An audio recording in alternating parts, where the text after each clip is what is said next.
Vocês estão felizes? Você acredita que o Senhor tem uma palavra para o seu coração? Nós vamos ler o texto e eu quero dizer para você que esse é um assunto que eu amo muito. Eu confesso que é um desafio para mim pregar sobre esse assunto, porque é um assunto que eu estou acostumada a ensinar.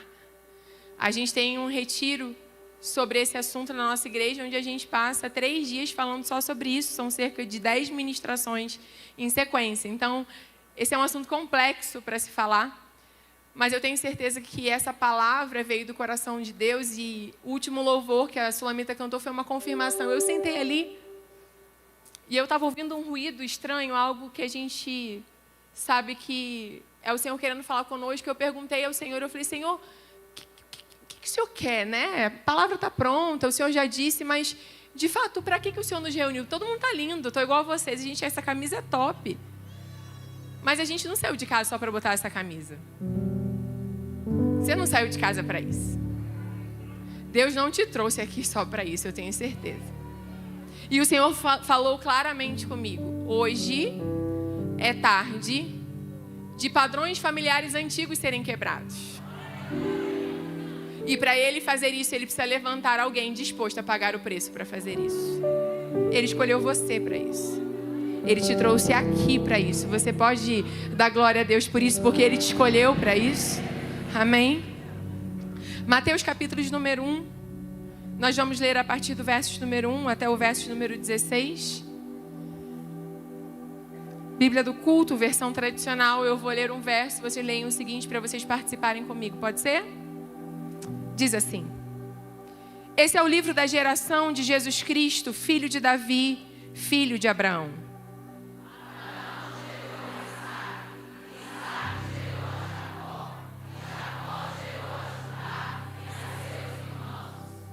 E Judá gerou de Tamar a Farés e a Zará.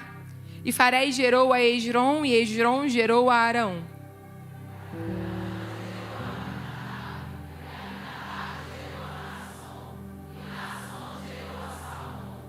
E Salmão gerou de Raabe a Boaz. E Boaz gerou de Rute a Obed. E Obed gerou a Jessé.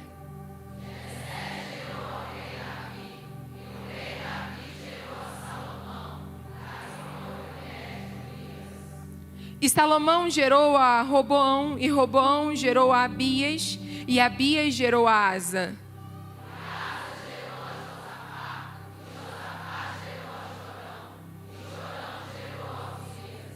E Osias gerou a Joatão, e Joatão gerou a Acais, e Acais gerou a Ezequias.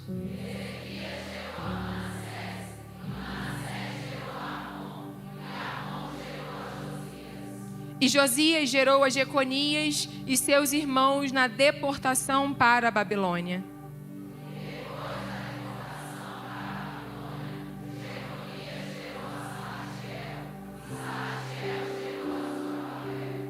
E Zorobabel gerou a Abiúde, e Abiúde gerou a Eliaquim, e Eliaquim gerou a Azor.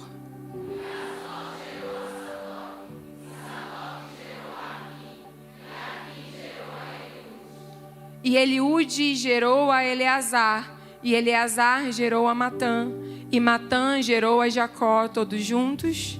E Jacó gerou a José, marido de Maria, da qual nasceu Jesus, que se chama o Cristo. Aleluia. Eu queria que antes de você se assentar, você falasse para essa pessoa que está do seu lado o seguinte. Diga para ela: você não escolhe a herança que recebe, mas você decide a herança que vai deixar. Tome o seu lugar.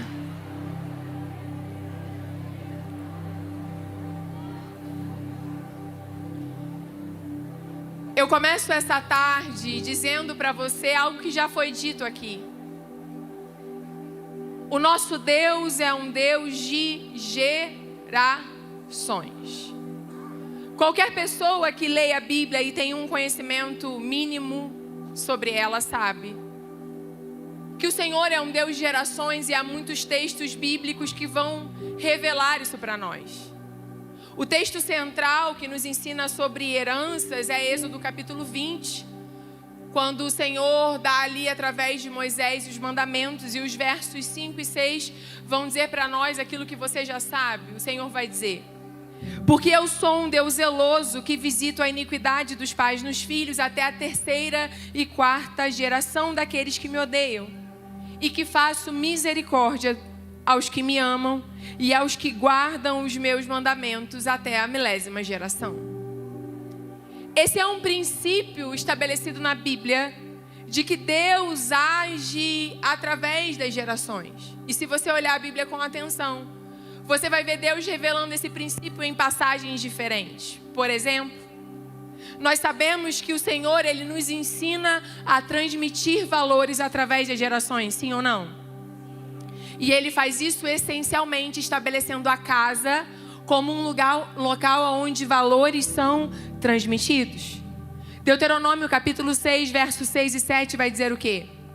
Estas palavras que hoje eu te ordeno, você ensinará aos teus filhos e falarás dela assentada em tua casa, andando pelo caminho, ao se deitar e ao se levantar. Se você for ler Salmos 72, é um dos textos mais bonitos sobre a importância de uma geração ensinar a geração seguinte. Salmo 78, verso 2, vai dizer o seguinte: em parábolas abrirei a minha boca, proferirei enigmas do passado. E olha que coisa linda.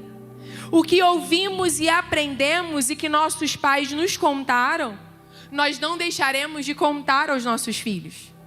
Contaremos à próxima geração os grandes feitos do Senhor, o seu poder e as maravilhas que Ele fez. Entenda? Esse é um princípio de que uma geração que conhece a Deus tem o dever e a responsabilidade de imprimir esse valor na próxima geração que se levanta. Além disso, há dezenas de registros de genealogia na palavra. E você não precisa mentir para mim. Quem já pulou genealogia? Não vale mentir, não. Quem aqui tem a prática saudável que deveria ser necessária de ler a Bíblia todos os anos? Tem alguns textos na Bíblia que a gente empaca, e genealogia é um deles. Porque parece cansativo. Para que eu vou ficar lendo um nome atrás de outro nome, outro nome, outro nome, outro nome? Para que Deus colocou isso aqui? Entenda. Deus não fez isso à toa. Ele está estabelecendo um princípio. Qual o princípio? Ele é um Deus de gerações. Ele é um Deus que se manifesta através das gerações. Ele não é o Deus só de Abraão. Ele é o Deus de Abraão, ele é o Deus de Isaac, mas também é o Deus de Jacó. Ele não é só o Deus de Davi, o homem segundo o coração de Deus, mas ele também é o Deus da geração de Davi, porque a promessa que ele fez a Davi, ele cumpre dizendo: da sua descendência sempre haverá um sentado no trono. E é por isso que quando Jesus vem a essa terra em carne, Jesus vai nascer como o rei perfeito, como aquele que de fato estabelece um reino que não tem fim, como sendo da descendência e da linhagem de Davi, conforme nós lemos, para mostrar que Jesus como Filho de Deus, que Jesus como Deus, quando se fez carne, e aí preste atenção no que eu vou dizer para você, até Jesus, sendo Filho de Deus, quando se fez carne para ser inserido na história humana, ele fez isso dentro de uma história que se estende de geração em geração.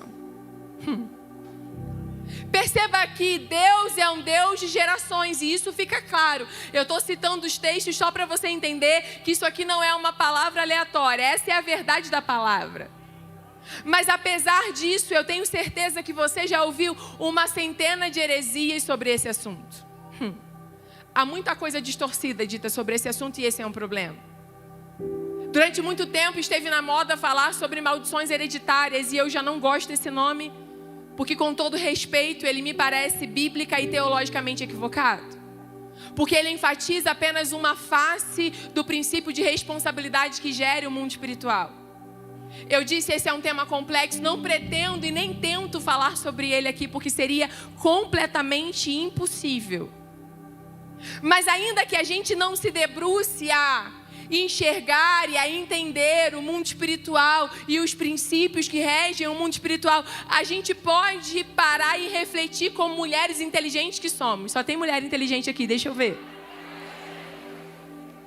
Se a gente olhar apenas com o olhar do ponto de vista social, do ponto de vista de questões emocionais, a gente não pode negar que todo padrão familiar gera consequências, sim ou não? Você não precisa nem entender tudo de mundo espiritual para entender isso aqui.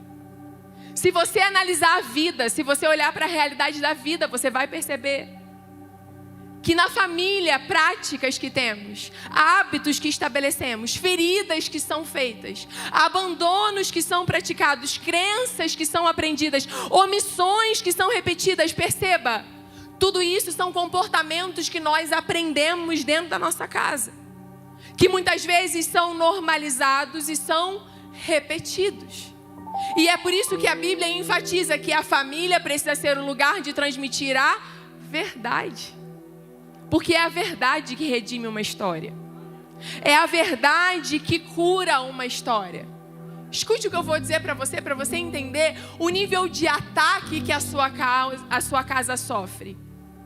Uma família curada, que segue princípios e vive em obediência, transmite esses valores à próxima geração. Vou dizer de novo. Uma família curada, que honra princípios e vive em obediência, transmite esses valores à próxima geração. E quando eu faço isso, eu crio um ambiente saudável para que a próxima geração caminhe nesse mesmo caminho. Sim ou não? Eu gosto de dar uma figura para você não esquecer essa verdade. Vamos pensar comigo. Pensa numa estrada. Vocês estão aí, gente?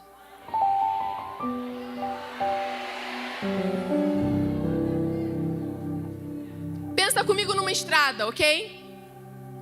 Vamos pensar que cada pessoa que atravessou essa estrada se encarregou de cuidar dela. Uma tapou o buraco. A outra botou sinal de alerta onde era perigo. A outra pavimentou. Pense numa sucessão de pessoas passando por uma estrada onde cada uma que passa cuida desse caminho. Aquele que vem depois vai ter um caminho mais fácil, sim ou não? Agora pense ao contrário. Pense uma estrada onde cada um que passou, ao invés de tapar buraco, fez buraco. Pense numa estrada onde cada um que passou, ao invés de botar um sinal de alerta, criou mais buracos para cair. Pense numa estrada onde todo mundo que veio antes não teve o cuidado de pavimentar nada, de sinalizar nada. A pessoa que precisa trilhar esse caminho, vai ser mais fácil ou mais difícil? Assim também é a nossa história. Assim também acontece conosco. Entenda, eu e você, todas nós, somos resultado da história de pessoas que vieram antes de nós. E nós não podemos mudar isso. Nada do que você fizer vai mudar o que aconteceu antes de você. Já foi, está feito, passou. Mas nós também somos responsáveis pela história de quem vai vir depois. Nós também somos responsáveis sobre a história de quem vai vir depois de nós. E sobre isso nós podemos escolher. Eu não posso escolher pelo que passou, mas eu posso escolher por aquilo que vai vir. Eu não posso mudar a história de quem veio antes, mas eu posso me responsabilizar por criar um caminho correto para que quem venha depois não precise passar pelas diversidades que eu precisei passar. É por isso que eu quero que você olhe comigo nessa tarde sobre essa genealogia, que não é uma genealogia qualquer, mas é a genealogia de Jesus. Para que você aprenda algumas verdades muito importantes sobre esse assunto. Verdades que podem te ajudar a entendê-lo e a viver com ele de forma responsável, mas também de forma libertadora. Primeira coisa que eu preciso dizer para você, grave isso. Você não pode mudar a herança que você recebeu. Mas você precisa entender que heranças ruins não são sentenças definitivas sobre o seu futuro. Você não pode mudar a herança que recebeu. Mas a herança ruim que porventura você tenha recebido não é uma sentença definitiva sobre o seu futuro. Gente, deixa eu contar uma coisa para vocês. Mateus capítulo 1 está contando a história da família de quem? De Jesus. Eu adoro essa passagem. A história da família de Jesus é no mínimo questionável. Se você olhar com atenção, você vai ver que a história da família de Jesus é cheia de problemas. Quem aqui tem família difícil? Não levanta a mão. Família é uma bênção, né, irmãos? Ô, glória! Mas eu posso te garantir que vai ser difícil a sua família ser mais difícil do que a família de Jesus. Olhe para a história, gente. Abraão, o pai da fé. Mas Abraão também mente que Sara é sua mulher. Ele ensina a sua família um padrão de mentira. Sara, a esposa de Abraão, a mãe da promessa, mas lembra da confusão que Sara arrumou com a sua precipitação? Ela cria um problema. Abraão vai ter filho, o outro filho vai brigar com Isaac, e Isaac e Ismael vão viver em guerra até hoje. Aí vem Isaac, 2 filhos, Esaú e Jacó, que brigam desde o... Eles passam a vida brigando. Vem Jacó, se casa. Mas ele não se casa com uma apenas, ele se casa com as 2 irmãs, porque ele também foi enganado. E aí Léia e Raquel vão fazer o quê? Se dar bem? Brigar. Jacó tem filhos. E seus filhos? São amigos? Não. Os irmãos odeiam José. E eles vão jogar o próprio irmão numa cova.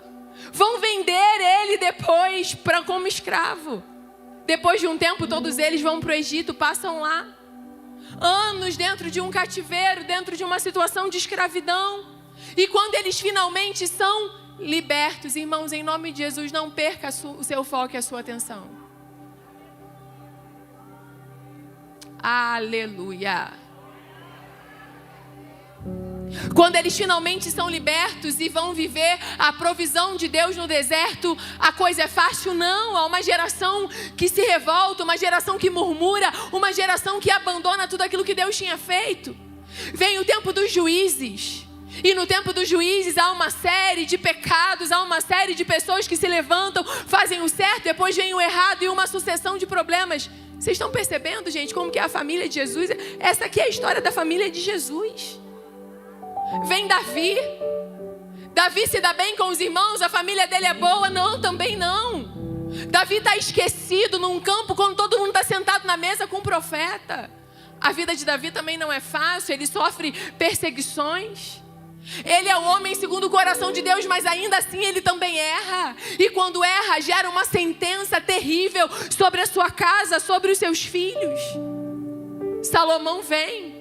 Salomão é cheio de sabedoria, mas no final da sua vida ele se esquece de Deus, ele vai se dobrar diante de outros deuses.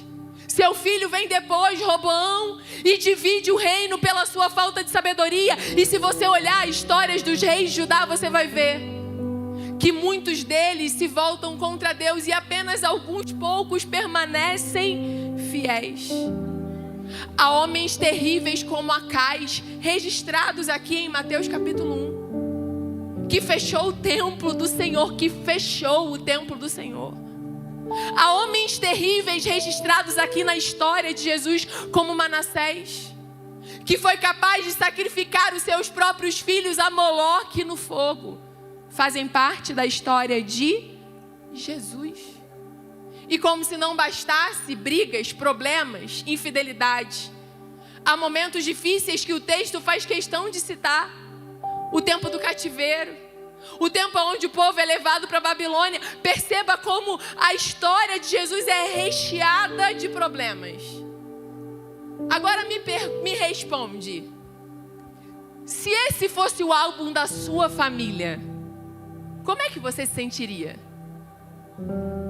Se você pudesse escolher montar um álbum da sua própria família, vocês estão aí, gente? Se você pudesse escrever um livro contando a história da sua família, Você contaria os momentos desastrosos? Você gostaria de expor ao mundo as tragédias que aconteceram na sua casa? A maioria de nós não. A maioria de nós prefere que os momentos difíceis fiquem em secreto. Afinal de contas, ninguém precisa saber.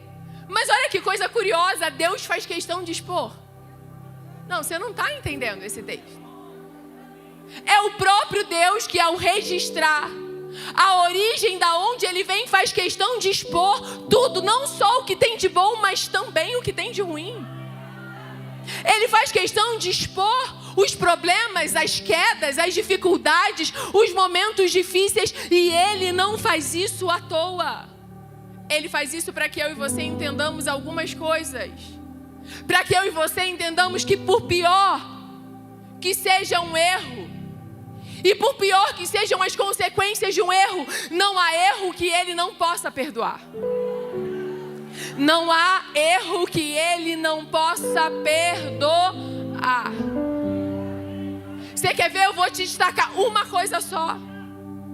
Quando a história cita Salomão aqui, Mateus capítulo 1, a história faz questão de dizer: Salomão, aquele que é filho de Batseba, que foi mulher de Urias. Para que Deus colocou isso aqui? Para que fazer questão de lembrar o que aconteceu? É porque Deus está dizendo: não há erro que eu não possa perdoar. Eu fiquei pensando sobre isso. A gente conhece a história, todo mundo que está aqui é crente, aluna de escola dominical, a gente sabe o que aconteceu. Davi pecou, por conta do seu pecado houve consequências, mas quando ele é repreendido pelo profeta Natan, ele se rasga e diz: é verdade, eu pequei. Ele vai escrever o Salmo 51, que é um dos salmos mais lindos que a Bíblia traz, quando ele diz: não me lances fora da tua presença, não retires de mim o teu espírito. Ou seja, ele se arrepende, ele se quebranta, ele reconhece, e Deus vai dizer: pelo seu arrependimento eu perdoo o seu pecado. Irmãs, há consequências para o pecado de Davi?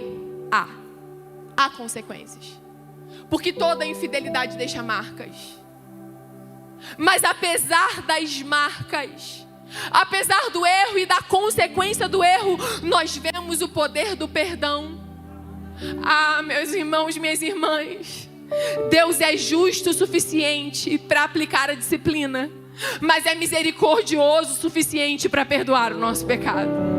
Eu vou dizer de novo. Ele é justo o suficiente para aplicar a disciplina, mas ele é misericordioso o suficiente para perdoar o nosso pecado. Hoje eu fiquei pensando, e tem coisas na Bíblia que a gente às vezes já leu tantas vezes, mas tem um dia que instala, e eu fiquei pensando: Deus, por que o Senhor escolheu logo Salomão? Por que logo ele? Afinal de contas, Davi tinha outras esposas. Dentro da cultura, Davi tinha outras esposas. Uma delas era Abigail, por exemplo. Abigail, uma mulher sábia. Por que o Senhor não escolheu o filho de Abigail? Por que o Senhor foi escolher logo Salomão, o filho de Batseba, que nasceu depois de uma relação tão conturbada, que nasceu depois de um episódio tão traumático? Mas Deus escolhe justamente aquele que é fruto desse relacionamento. E eu e você precisamos olhar para isso e aprender que mesmo quando erramos, o perdão do Senhor nos alcança. Você pode estar aqui hoje olhando para mim e dizendo: Laíse, eu sou fruto de um relacionamento errado e abusivo. Eu tenho uma boa notícia para você. A herança deixada pelos seus pais não é uma sentença irrevogável sobre o seu futuro. O erro praticado por eles não é uma sentença irrevogável sobre aquilo que Deus deseja fazer sobre a sua vida. Porque acredite nessa boa notícia: Deus é especialista em escolher pessoas improváveis. A graça é especialista em escolher aqueles que a sociedade teria rejeitado. O Senhor é especialista em escrever histórias aonde todos diriam que não há mais esperança. Você pode estar aqui e estar dizendo: Laíse, mas eu errei. Eu pequei, eu não sou digna de viver o que Deus tem para mim. Ei, minha irmã, eu vim aqui trazer uma palavra de liberdade ao seu coração. Se você já confessou, se você já se arrependeu e se você já deixou a prática errada, não permita que o inferno continue te mantendo cativa de palavras de acusação, porque o Jesus que morreu na cruz por você, Ele já te perdoou e Ele tem uma história nova para você viver. Jesus faz questão de expor a história dele com todos os detalhes, inclusive os ruins, para lembrar a nós que ainda que os erros gerem consequências, eles não impedem o Senhor de nos perdoar. Para nos ensinar que ainda que o erro deixe consequências, isso não é uma sentença definitiva sobre o nosso futuro. Vocês estão aí, gente? Se você olhar em Mateus capítulo 1, versos número 11. O texto faz questão de dizer que dentro da história de Jesus houve um momento onde o povo foi levado para o cativeiro. Mateus capítulo 1, verso 11 vai dizer: e eles então foram levados para a Babilônia. E por que foram para a Babilônia? Você sabe. Consequência dos pecados cometidos. Porque pecados deixam consequências. Eu não vim aqui dizer nada ao contrário disso.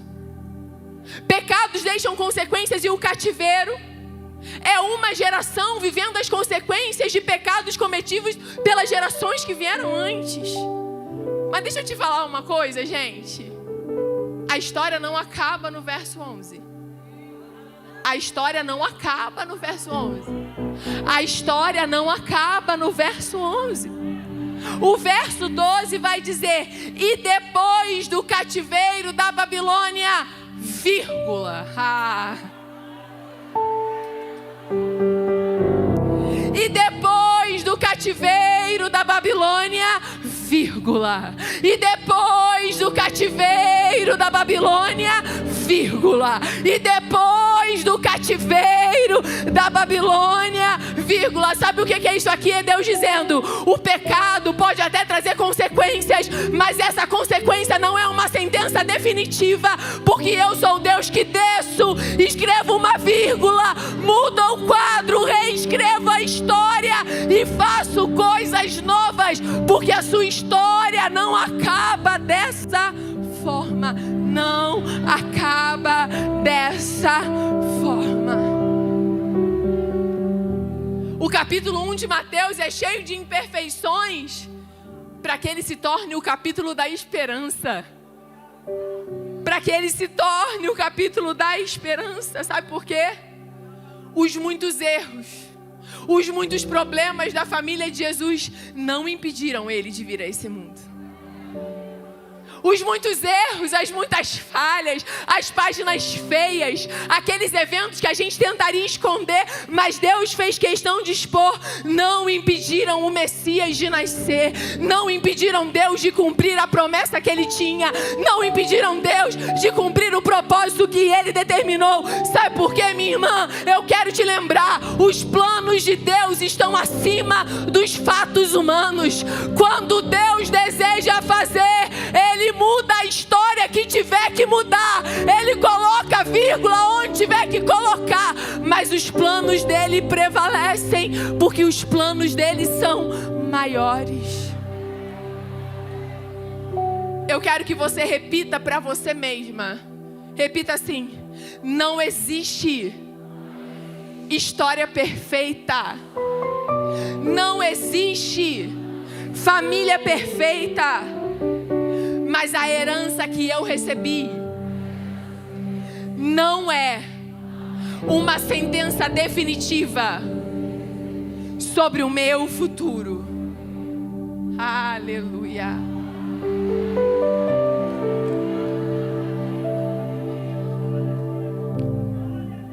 A primeira coisa que Mateus 1 me ensina é que eu não posso mudar a herança que eu recebi, mas que ela não é uma sentença definitiva sobre o meu futuro. Mas tem mais uma coisa muito importante registrada aqui.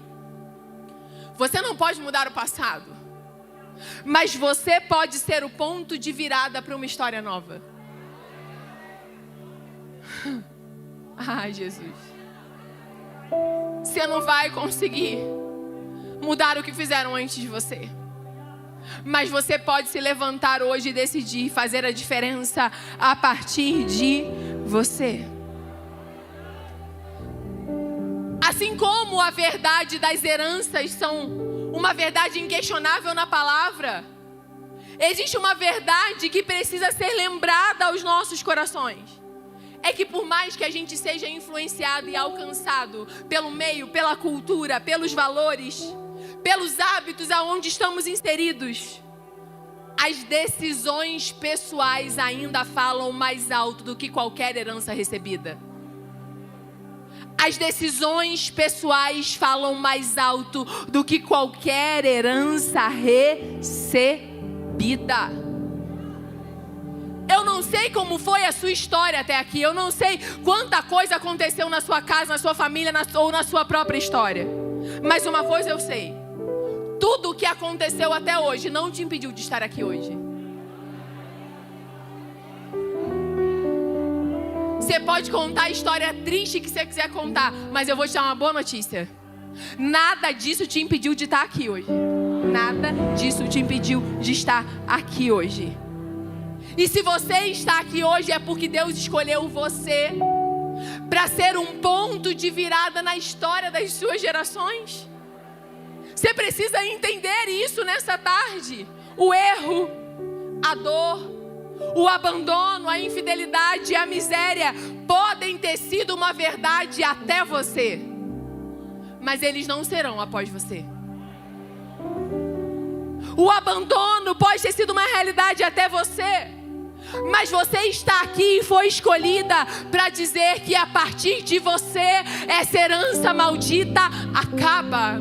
Que a partir de você esse legado de dor acaba. Que a partir de você essa história de destruição acaba. Por quê? Porque se você chegou aqui, Deus está te dando a oportunidade de se levantar e dizer: aconteceu até mim, mas não acontecerá a partir de mim.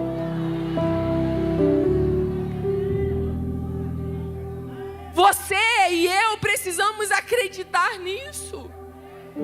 De que se nós não queremos repetir o erro das pessoas, a gente precisa se responsabilizar por ter decisões diferentes. A gente precisa assumir a responsabilidade de ter atitudes diferentes. Porque sim, servimos a um Deus que muda histórias e abençoa pessoas que têm a coragem de ter decisões radicais. Tem alguém aqui meio doida por Jesus? Tem, gente? Deixa eu ver, tem? Mano, deixa eu te falar uma coisa. Deus ama abençoar quem é capaz de tomar decisões radicais por Ele. Você quer ver uma coisa? Mateus capítulo 1, verso 5. Esse deveria ser um dos textos mais confrontadores da palavra. Olha só o que ele diz, verso 5. Salmão gerou de Raabe. De quem, gente? De quem? De Raabe a Boaz. E Boaz gerou de Ruth a Obed. Gerou de quem? De Ruth. Quer dizer que, vamos ler de novo. Boaz é filho de Raabe, e ele casou com Ruth, e que eles tiveram Obed, que gerou a Jessé, que gerou a Davi. Não, isso aqui é doido demais pra minha cabeça. Isso aqui é uma loucura. Sabe por quê? Eu estou falando do povo judeu. E o povo judeu é um povo que sempre prezou pela pureza da raça, pela pureza de ser judeu de verdade. E isso é tão forte, gente, tão forte. Vocês lembram Mateus capítulo 15? Jesus vai ser abordado por uma cananeia. O que ele vai dizer para ela? Não é lícito pegar o pão dos filhos e jogar aos cachorrinhos. Claro que a interpretação desse texto é muito mais complexa, mas entenda, a questão da pureza da raça é algo muito importante para o judeu. E aí vem a história de Jesus, a história do Messias. dizendo que lá na história tem uma tal de Raabe, uma cananeia prostituta de Jericó. Que na história de Jesus tem uma Ruth, uma moabita viúva, que não tinha nenhum futuro. Aos olhos humanos, isso aqui é loucura, é inaceitável. Não faz o menor sentido que na linhagem do Messias tem uma cananeia e uma moabita. Mas Deus está revelando uma verdade. Ele honra todo aquele que é capaz de ter uma atitude de fidelidade e coragem, independentemente da sua origem questionável. Você sabe, alguém que está de fora pode olhar e dizer: como assim ela está ali? Quem é ela para estar ali? Quem é ela para fazer parte dessa história? Ela é só uma moabita. Ela é só uma cananeia. Ela não merece estar na posição que está. Só que o Deus que eu sirvo e você serve, Ele não olha muito o nosso sobrenome. Mas Ele olha o tanto de coragem e obediência que há nas nossas atitudes. Tem uma cananeia? Tem uma cananeia. Mas não é uma cananeia qualquer. É Raabe. É Raabe que quando Jericó estava sendo próxima de ser conquistada e os espias vão até lá, ela tem a coragem de colocar a sua vida em risco para fazer parte daquilo que Deus estava fazendo. É muito fácil ler a Bíblia depois que a gente conhece o fim da história. Mas se coloque no lugar dela para pensar. Vem espia conquistar a terra e ela está escondendo os inimigos dentro de casa, entendendo que Deus tem um plano naquilo, e ela está arriscando a própria vida para que Deus cumpra aquilo que Ele deseja cumprir. Tem moabita? Tem, mas não é uma moabita qualquer. É Ruth. É Ruth que rompeu com a sua história, que rompeu com a sua casa, que rompeu com a sua família, que rompeu com tudo aquilo que ela tinha, com a dor que ela carregava, para ser fiel a uma aliança e dizer: a partir de hoje eu não sirvo mais os deuses dessa terra, o teu Deus é o meu Deus, o teu povo é o meu povo, aonde você for eu irei. Para quem está olhando de fora, está pensando: mas quem elas são para estar onde estão? Você já entendeu? Tem hora que a gente olha e pensa: mas como é que essa pessoa está ali? Quem ela é para merecer estar onde está? Eu vim te dar um conselho, minha irmã. Antes de questionar o lugar onde alguém está, entenda: você não sabe a loucura que essa pessoa fez pelo Senhor. Você não sabe o preço que ela precisou pagar. Você não sabe a dor que ela precisou vencer. Você não sabe quantas lágrimas ela precisou derramar. Você não sabe as renúncias que ela precisou fazer. Mas Raabe e Ruth estão aqui para lembrar a mim e a você que atitudes radicais de fé e obediência têm o poder de romper ciclos de dor, de fazer de você para viver destinos improváveis. E eu quero liberar uma palavra sobre a sua vida que Deus gritou ao meu coração: nenhuma renúncia que você fez pelo Senhor deixará de dar frutos sobre você e sobre a sua descendência. Nenhuma renúncia que você fez por amor e fidelidade a Deus deixará de dar frutos sobre a sua vida, sobre a sua casa e sobre a sua descendência. O Senhor está aqui nessa tarde, abrindo os seus olhos para você entender que você foi escolhida para romper ciclos de dor. Você foi escolhida para romper ciclos de dor, e que você pode se levantar para dizer: a partir de mim a história vai ser diferente. A partir de mim a história vai ser diferente. Eu quero te encorajar a levantar a sua mão. Levante a sua mão com autoridade. Levante a sua mão e declare: houve dor até aqui. Houve destruição até aqui. Houve abandono até aqui. Houve miséria até aqui. Mas agora você vai gritar bem alto: mas a partir de mim. Mais alto, mas a partir de mim. Não mais haverá. Não mais haverá dor. Não mais haverá abandono. Não mais haverá miséria.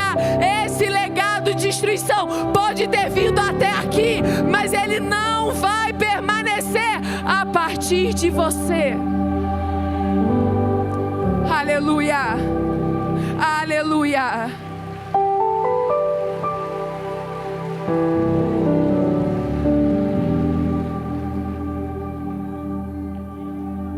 A história de Jesus me ensina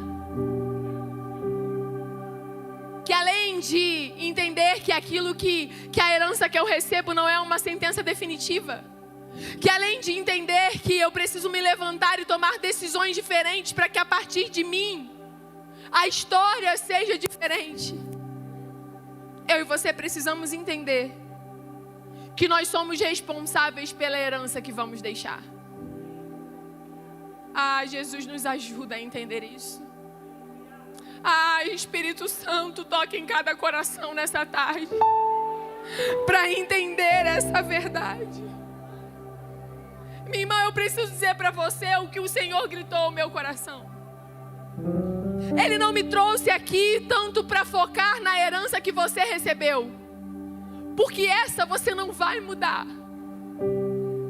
Mas eu só quero te dizer que você não precisa ser vítima disso, e que você não precisa passar a vida se vitimizando ou justificando as suas atitudes por causa do que aconteceu antes. Já foi, já acabou, já passou, já foi. Mas Deus me trouxe até aqui para fazer você pensar sobre a herança que você vai deixar. Sobre qual é o legado que você vai deixar para quem vem depois de você. Olha aqui para mim. Tem muitas aqui, eu quero crer nisso, que tem muitas aqui que vieram de uma casa onde os valores corretos foram ensinados, aonde você viveu uma casa equilibrada, ajustada, e você recebeu toda uma herança bendita. E se você viveu isso, glória a Deus por isso. Você agora tem a responsabilidade de continuar plantando isso para as próximas gerações. Não desperdice aquilo que foi plantado antes de você. Eu estou falando aqui para quem é filho de servo fiel. Não desperdice a semente que os seus pais semearam na sua vida. Não desperdice, não jogue fora o que eles plantaram com lágrimas e oração sobre a sua vida. Mas talvez você esteja aí assim como eu. Você não tenha vindo de um contexto favorável. Talvez você, assim como eu, não tenha vindo por uma estrada onde estava tudo arrumado, onde não tinha buraco, onde tudo estava sinalizado. Talvez você, assim como eu, precisou fechar os buracos, precisou consertar a estrada, precisou colocar sinais. Só que tem uma coisa, irmã. Nós precisamos sair da posição de vítimas. Nós precisamos sair da posição de coitadas e assumir uma posição de responsabilidade. Eu não estou preocupada e nem tenho um compromisso em te animar nessa tarde, mas eu tenho a responsabilidade de ministrar a palavra da forma como o Senhor colocou no meu coração. E a mensagem nessa tarde é: não use a história como justificativa para você viver uma vida de erro. Você precisa assumir a responsabilidade por aquilo que você vai deixar para quem vem depois de você. Olhar para a história de Jesus é entender o exemplo perfeito disso. De que, Laíse? De que Deus nos chama para mudar a história de gerações que vêm depois. de que Deus confia em nós a missão de mudar a história de gerações que vão vir depois de nós. Olhe para Jesus, gente. Jesus, antes dele, todos nós estávamos condenados, sim ou não? Todos nós estávamos destinados à morte, separados de Deus, inimigos de Deus. Mas Ele veio. Ele veio e se fez maldição em nosso lugar, para que a partir dele nós fôssemos inseridos na família de Deus. A partir dele, Ele te tirou da posição de escravo e te colocou na condição de filha. Ele te tirou da posição de escravo do pecado e te colocou na condição de filha para se assentar à mesa com o Senhor. Mas sabe por que isso foi possível? Foi porque Jesus nunca se fez de vítima da sociedade. Ele nunca se colocou, eu fui injustamente condenado, eu fui injustamente crucificado. Não, não, não. Ele abraçou o seu propósito. Ele não foi crucificado, Ele entregou a própria vida. Ele não foi morto, Ele assumiu a responsabilidade de se fazer sacrifício por mim e por você. Ele renunciou e pagou o preço para que nós tivéssemos a oportunidade de viver uma vida diferente, uma vida em liberdade. Agora olhe para isso aqui que eu vou dizer para você. Uma vez alcançadas por Ele, nós temos a responsabilidade de mudar a realidade à nossa volta. Uma vez que fomos alcançadas por Ele, pelo seu sacrifício, eu e você temos a responsabilidade de mudar a realidade à nossa volta. Pegue a sua Bíblia. Abra em Isaías capítulo 61.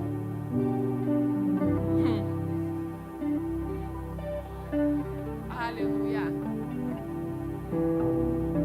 Aleluia, Senhor. Ah, Espírito Santo. Isaías capítulo 61. A partir do verso 1. Esse é o texto que o próprio Jesus vai declarar acerca dele em Lucas capítulo 4. Ele vai dizer: o Espírito do Senhor Jeová está sobre mim, porque o Senhor me ungiu para pregar boas novas aos mansos.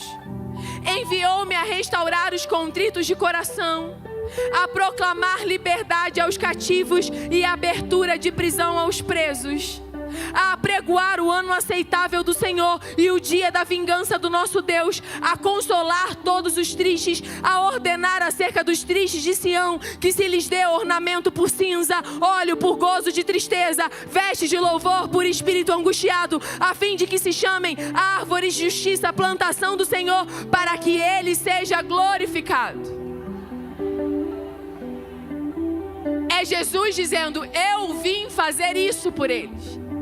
Ele veio fazer isso por mim e por você.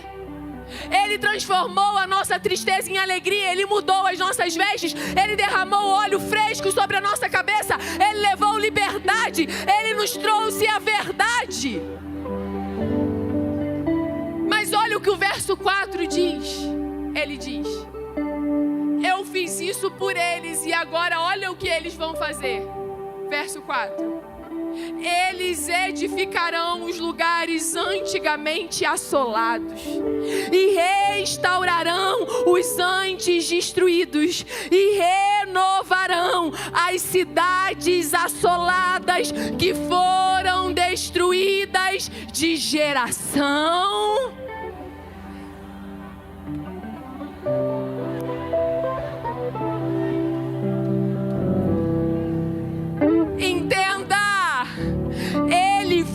por você.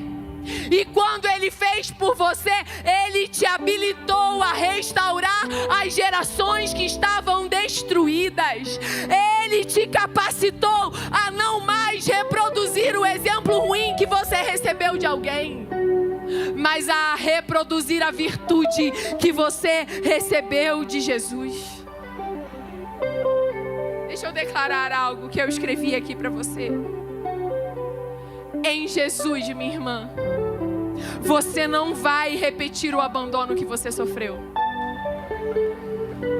porque Ele te acolheu. Em Jesus, você não vai repetir a falta de amor que você teve, porque Ele te amou.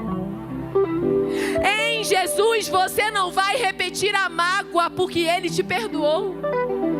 Em Jesus, você não vai repetir o abuso, porque Ele te protegeu. Jesus está aqui gritando ao seu coração de que eu e você não vamos reproduzir o erro que recebemos. Por quê? Porque recebemos de Jesus a virtude para fazer diferente. Essa é tarde em que Jesus não quer apenas trazer esperança para massagear o seu coração. Você está aí?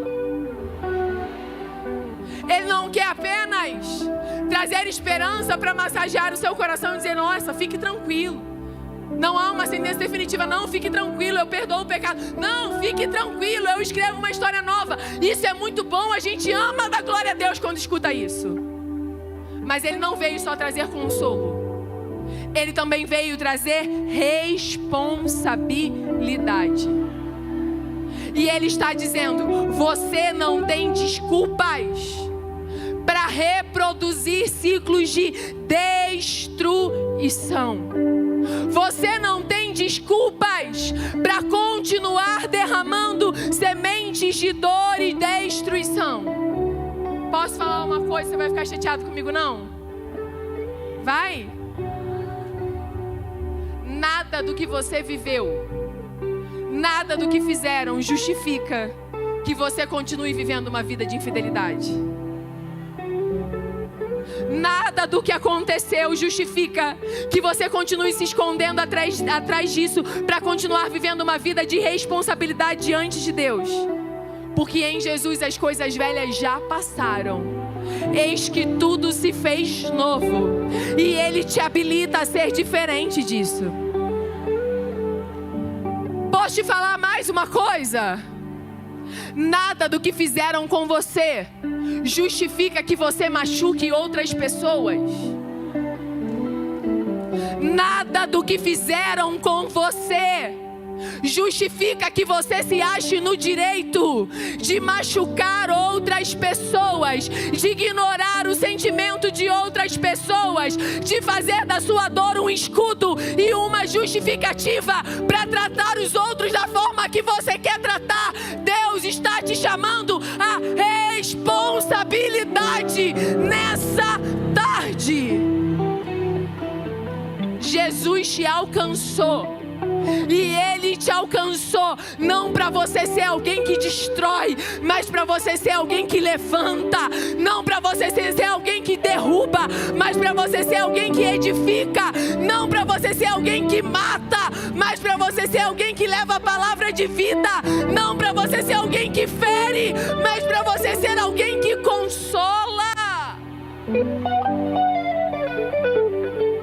A pergunta do Espírito Santo para você nessa tarde é: qual é a herança que você vai deixar? Pare de se preocupar com o que você recebeu e comece a pensar o que é que você vai deixar. Qual é o legado que você vai deixar? Qual é o exemplo que você vai deixar? Quais são as sementes que você está plantando? O que está saindo da sua boca, minha irmã? Como é que você está gastando o seu tempo, minha irmã? Quais são as suas prioridades, minha irmã? O que o teu ouvido está gastando para ouvir? Quais são os lugares que você está frequentando? Quais são as amizades que você tem? Quais são as sementes que você está plantando? Quais são as sementes que você está plantando? Jesus, me dá graça. Quais são as sementes que você está plantando?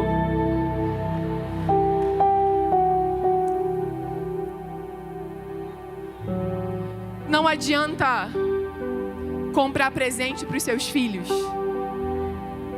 Não adianta fazer festa de aniversário para os seus filhos. Não adianta ter vários imóveis registrados para deixar para o seu filho, se você não estiver fazendo o mais importante, plantando sementes de um legado que é eterno e que ninguém pode arrancar dele.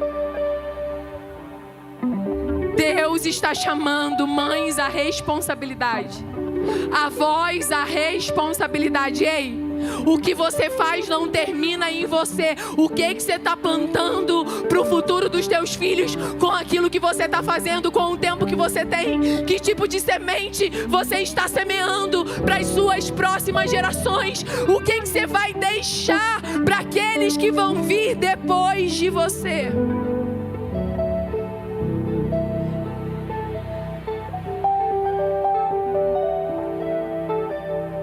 Eu vou terminar dizendo uma coisa. Vocês estão aí? Posso continuar só mais um pouquinho? Uma das histórias mais tristes sobre legado é a história do rei Ezequias. Quem lembra dele?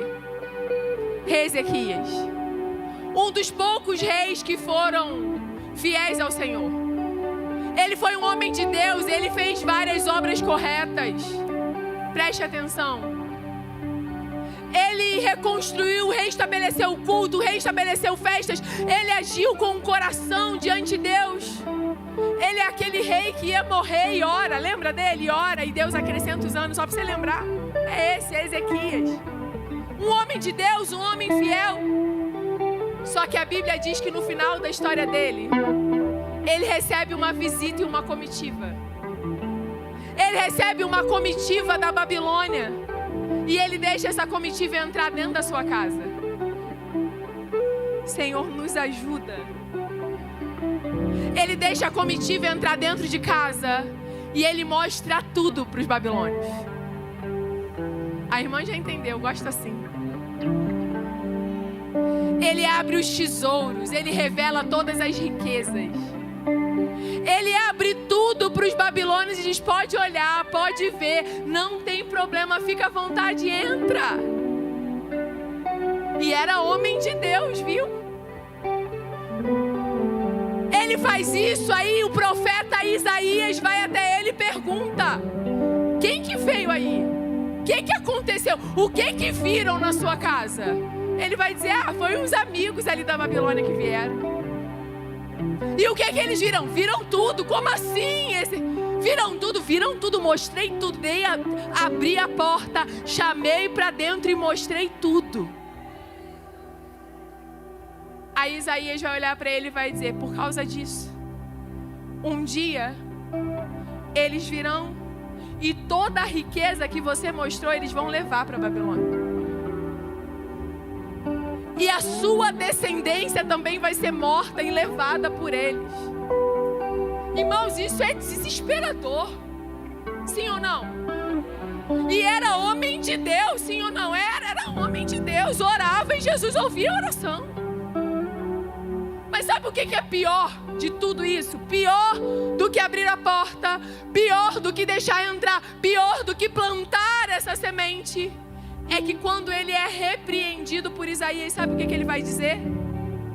Ele vai dizer assim, 2 Reis, capítulo 20, verso 19, para você não achar que eu estou inventando. Ele vai dizer, ele vai olhar para Isaías e vai dizer: boa é a palavra do Senhor, que disse para mim, porque nos meus dias haverá paz e verdade.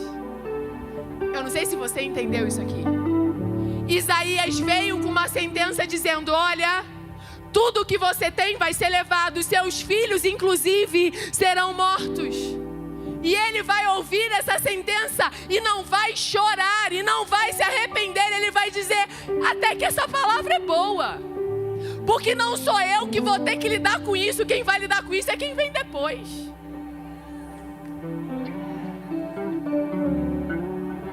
Não adianta ser mulher de Deus e ser irresponsável com o legado que você está deixando.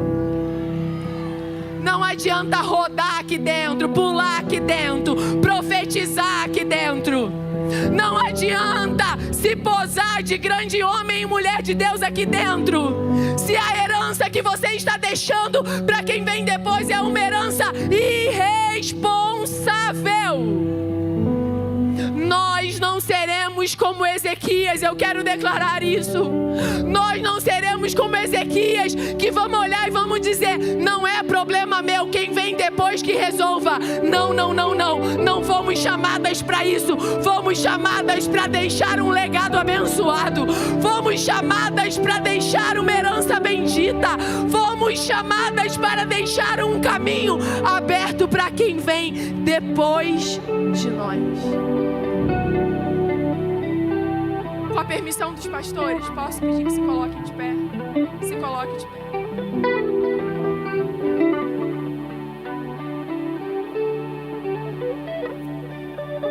Eu vou pedir que você espere apenas mais poucos minutos para eu fazer uma oração.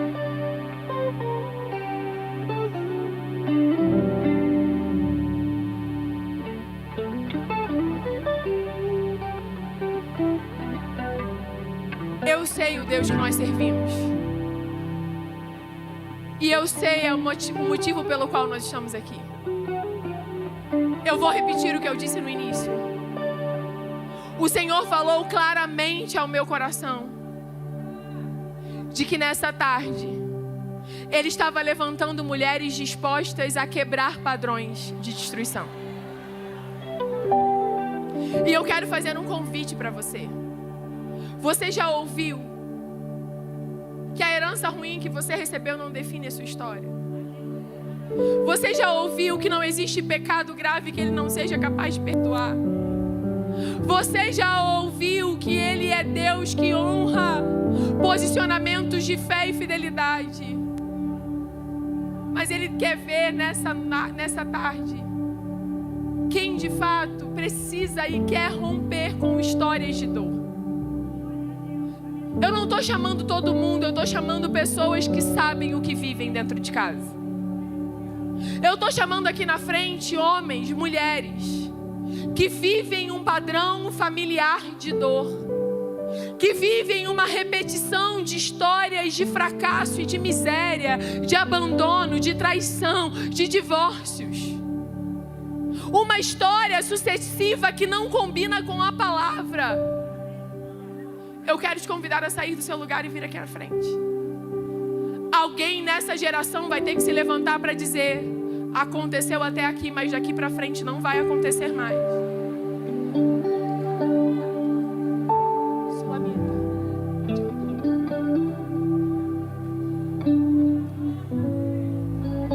Se você estiver na galeria, você pode vir, a gente vai esperar.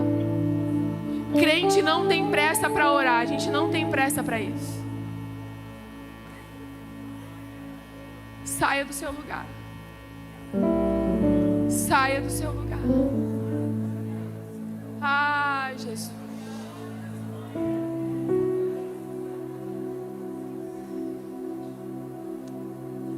Espírito Santo. O Senhor é quem faz. Ah, Senhor, vai passando, Senhor, em cada banco, em cada fileira. Vai sondando os corações. Vai convencendo, vai encorajando, vai trabalhando, vai levantando, vai mudando, Senhor. Oh, Jesus. Eu poderia estar em qualquer outro lugar, mas tua glória me atraiu, tua presença me atraiu. Tentei me esconder por medo de não viver, mas tua glória me atraiu.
você estenda as suas mãos em direção ao altar. Quem está aqui na frente, estenda as suas mãos em posição de receber. Feche os seus olhos. Nós estamos em um momento de guerra. Isso aqui não é brincadeira, isso aqui é guerra espiritual. Há cadeias sendo quebradas. Há cadeias de dores, de geração em geração, sendo quebradas nessa tarde. Há histórias de gerações sendo mudadas nessa tarde.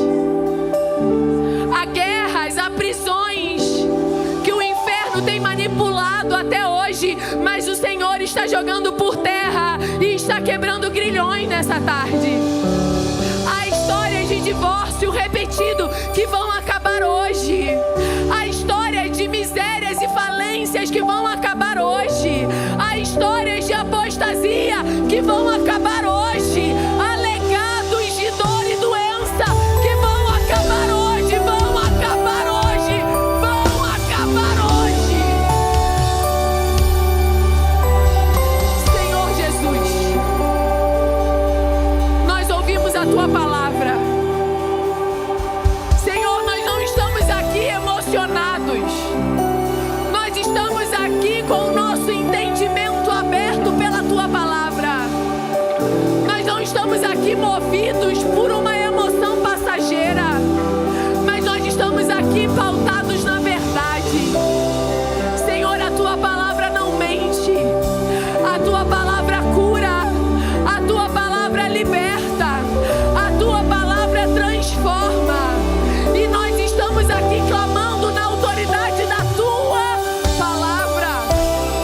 Pai, nós te pedimos que toda cadeia de dor, que toda prisão de espiritual de morte, que toda cadeia de enfermidade, que toda cadeia de divórcio, que toda cadeia de abandono, que toda cadeia plantada nessas gerações seja desfeita agora no nome de Jesus. É no nome de Jesus. É no nome de Jesus que nós clamamos. Nós confessamos nessa tarde todo o pecado cometido. Nós reconhecemos, Senhor, as iniquidades praticadas. Nós nos arrependemos delas. E nós clamamos pelo Teu perdão. E o Teu perdão cobre. O Teu perdão cobre. O Teu perdão apaga toda transgressão. Senhor, eu te peço, tira da mão do inferno a legalidade aberta. Senhor, tira da mão do inferno a brecha que dava a ele a autorização para manter cativa essa família. O Senhor é quem tem a chave. O Senhor é que tem a chave da vida e da morte. E nós clamamos, Senhor, tira da mão do adversário toda a cédula de acusação e crava na cruz e libera perdão e libera restauração. E nós cremos, Senhor, nós cremos que a partir de nós a história vai ser diferente. Nós nos levantamos nessa tarde não como vítimas da história, mas como responsáveis por deixar um legado de bênção para as nossas gerações. A dor veio até nós, mas não vai continuar depois. A destruição veio até nós, mas não vai continuar depois. Nós declaramos, Senhor, e cremos em nome de Jesus. Em nome de Jesus. Agora estenda sua mão e repita comigo: a partir de mim a história vai ser diferente. Repita com fé: a dor